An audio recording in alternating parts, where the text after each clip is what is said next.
राधे राधे। जय श्री कृष्ण। जय माता महालक्ष्मी की। जय तुलसा महारानी की। प्यारे भक्तों, आप हमारे साथ लगातार सुन रहे हैं कार्तिक मास महात्म्य। और जो भी भक्त कार्तिक मास महात्म्य सुनता है, उसके घर कभी भी अन्न धन की कमी नहीं रहती। श्री हरि और माता महालक्ष्मी की कृपा और तुलसा महारानी की कृपा सदैव सदैव उस घर पर रहती है।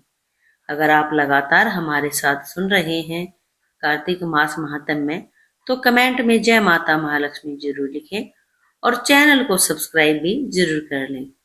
आज हम सुनेंगे कार्तिक मास महात्म्य अध्याय 17-18। भक्ति से भरे भाव, हे हरि मेरे मन उपजाओ।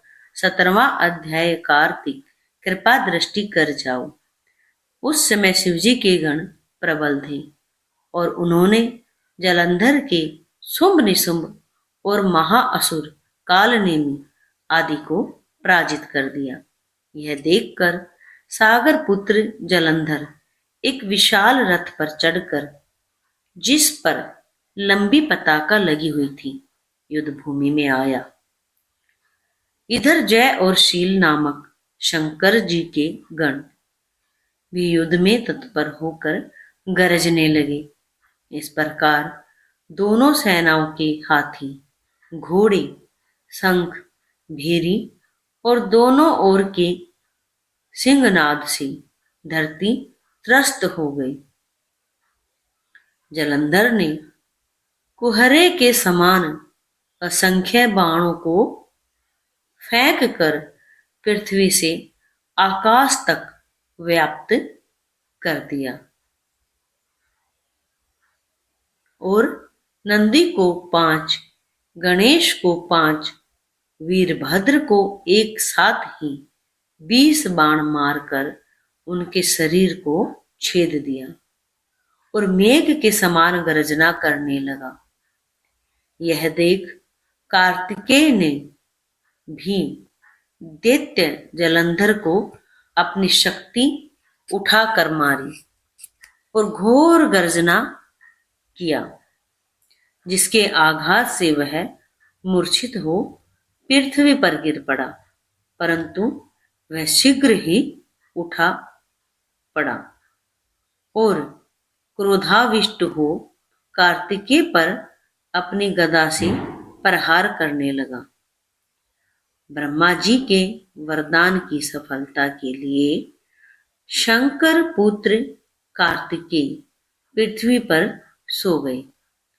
गणेश जी भी गदा के प्रहार से व्याकुल होकर धरती पर गिर पड़े।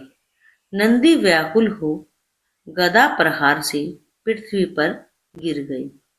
फिर दैत्य ने हाथ में परिध ले शीघ्र ही वीरभद्र को पृथ्वी पर गिरा देख शंकर जी गण चिल्लाते हुए संग्राम भूमि छोड़ बड़े वेग से भाग चले। वे भागे हुए गण शीघ्र ही शिव जी के पास आ गए और व्याकुलता से युद्ध का सब समाचार कह सुनाया। लीलाधारी भगवान ने ही उन्हें अभय दे सबका संतोषवर्धन किया। हमने सुना 17वां अध्याय और साथ ही अब सुन रहे हैं 18वां अध्याय। लगातार सुने, इसकी बिल्कुल नहीं करें। माता महालक्ष्मी की कृपा पाने के लिए जरूर सुने पूरे अध्याय।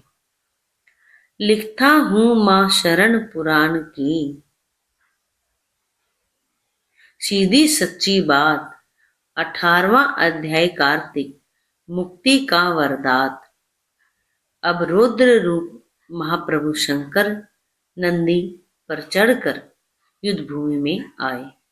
उनको आया देखकर उनके पराजित गण फिर लौट आए और सिंहनाद करते हुए आयुधों से दैत्यों पर प्रहार करने लगे। भीषण रूपधारी रुद्र को देख दैत्य भागने लगे। तब जलंधर हजारों बाण छोड़ता हुआ शंकर की ओर दौड़ा। उसके शुंभ निशुंभ आदि वीर भी शंकर जी की ओर दौड़े। इतने में शंकर जी ने जलंधर के सब बाण जालों को काट दिया। अन्य बाणों की आंधी से दैत्यों को अपने फरसे से मार डाला। खड़गोरमा नामक दैत्य को अपने फरसे से मार डाला और बलाहक का भी सिर काट दिया। धसमर भी मारा गया और शिवगण चिशी ने प्रचंड नामक दैत्य का सिर काट डाला। किसी को शिवजी के बैल ने मारा और कई उनके बाणों द्वारा मारे गए।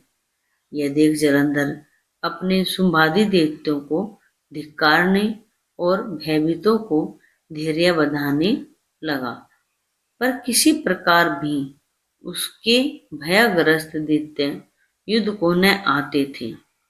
जब दैत्य सेना पलायन आरंभ कर दिया, तब महाक्रुद्ध जलंधर ने शिवजी को ललकारा और 70 बाण मारकर शिवजी को दग्ध कर दिया। शिवजी उसके बाणों को काटते रहे, यहाँ तक कि उन्होंने जलंधर की ध्वजा, छत्र और धनुष को काट दिया। फिर 7 बाण से उसके शरीर में भी तीव्र आघात पहुंचाया।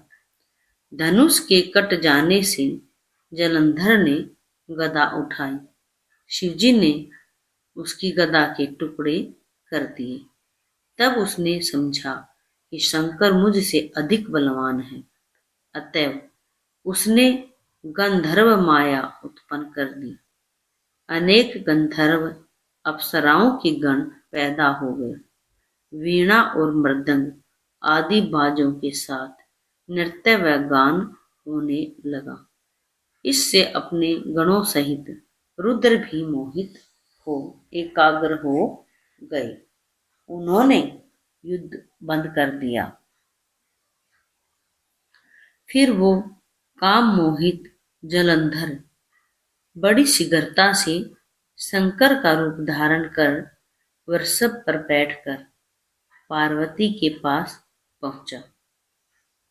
उधर जब पार्वती ने अपने पति को आते देखा तो अपनी सखियों का साथ छोड़ दिया और आगे आई। उन्हें देख कामातुर जलंधर का वीर्यपात हो गया और उसके पवन से वह जड़ भी हो गया। गौरी ने उसे दानव समझा। वह अंतर्ध्यान हो उत्तर की मानस पर चली गई। तब पार्वती ने विष्णु जी को बुलाकर दैत्य धन का वह कृत्य कहा और यह प्रश्न किया कि क्या आप इससे अवगत हैं? भगवान विष्णु ने उत्तर दिया, आपकी कृपा से मुझे सब ज्ञात है। हे माता, आप जो भी आज्ञा करेंगी मैं उसका पालन करूंगा।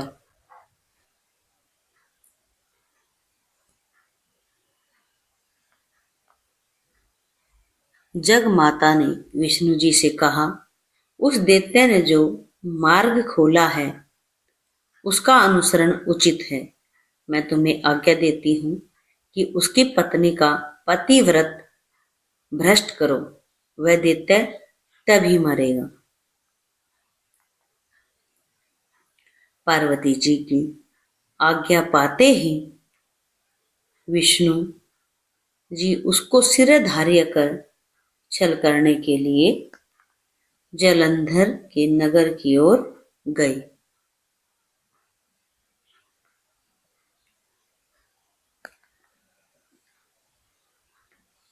और इस तरह से हमने सुना 18वां अध्याय भी हमारा पूर्ण हुआ। और साथ ही अब सुनते हैं हम कार्तिक माह के नित्यनेम की गणेश जी की कहानी। कार्तिक माह गणेश जी की कहानी। बोलो गणपति गजानन गणेश की। सभी भक्तों के विघ्न हरे गणपति महाराज हरे हरे। एक बुढ़िया माई थी, मिट्टी के गणेश जी की पूजा करती थी। रोज बनाए रोज गल जाए, रोज बनाए रोज गल जाए। एक सेठ का मकान बन रहा था। वो बोली, पत्थर का गणेश बना दो। मिस्त्री बोले, जितने हम तेरा पत्थर का गणेश गढ़ेंगे उतने में अपनी दीवार न चिनेंगे। बुढ़िया बोली, राम करे तुम्हारी दीवार टेढ़ी हो जाए। अब उनकी दीवार टेढ़ी हो गई। वो चिने और ढा देवे, चिने और ढा देवे। इस तरह करते करते शाम हो गई। शाम को सेठ आया। उसने कहा, आज कुछ भी नहीं किया। वो कहने लगे, एक बुढ़िया आई थी। वो कह रही थी, मेरा पत्थर का गणेश गढ़ दो। हमने नहीं गढ़ा तो उसने कहा, तुम्हारी दीवार टेढ़ी हो जाए। तब से दीवार सीधी नहीं बन रही। बनाते हैं और ढा देते हैं, बनाते हैं और ढा देते हैं। सेठ ने बुढ़िया बुलवाई। सेठ ने कहा, हम तेरा सोने का गणेश गढ़ देंगे, तुम हमारी दीवार को सीधी कर दो। सेठ ने बुढ़िया को सोने का गणेश गढ़ा दिया और सेठ की दीवार सीधी हो गई।